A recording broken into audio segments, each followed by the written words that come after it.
Howdy! In this video, we'll start talking about the inelastic scattering in TEM. Just a quick recap. From the previous video, we learned that the elastic scattering is a result of incident electron beam interacting with the nuclei in the specimen.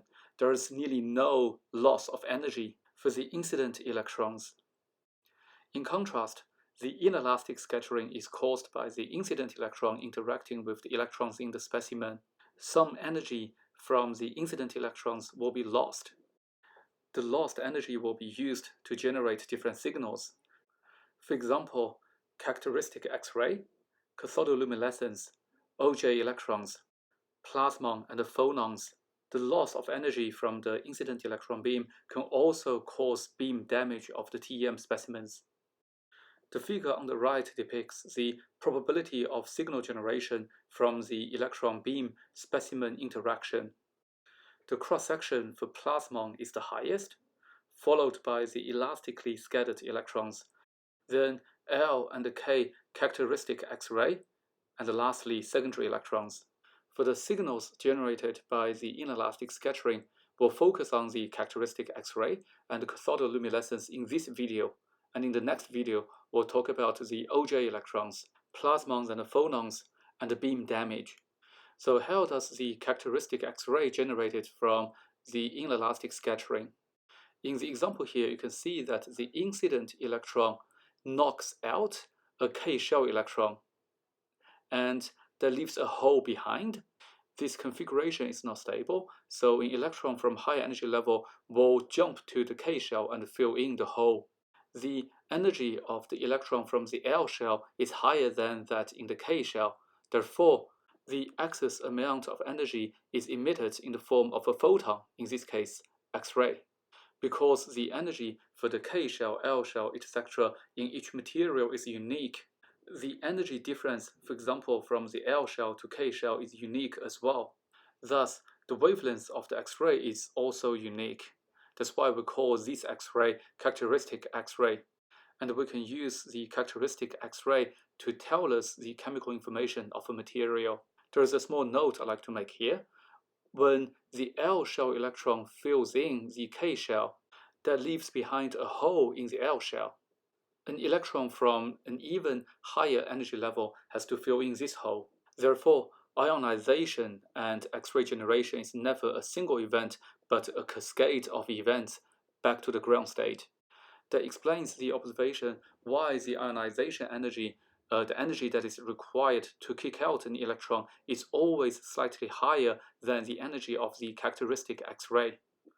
In this slide, we'll give you a very short introduction on the terminologies we use to describe the characteristic X-rays. If the K shell electron is getting knocked out, it will be called the K X-ray. If the electron to fill the hole is from the L shell, it will be called K alpha. If the electron is coming from the M shell, it will be called the K beta. We can also translate this methodology to the L X-rays.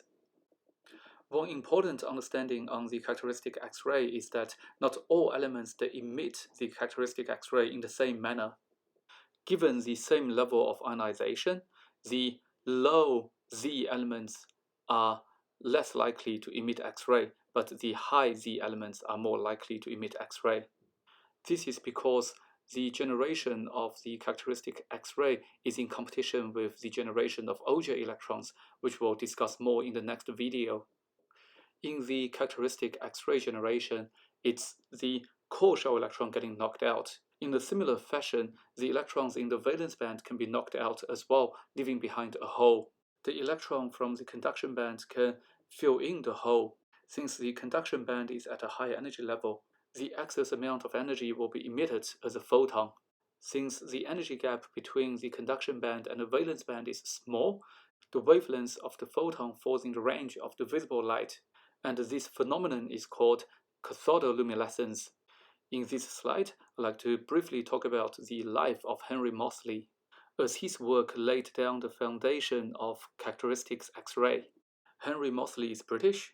He went to Trinity College in Oxford University and worked with Rutherford.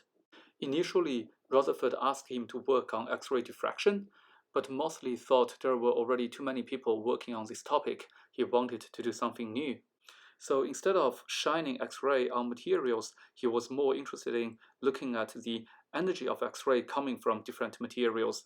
He found that the X-ray energy coming out of different materials are unique, and the X-ray energy has a positive correlation with the atomic number.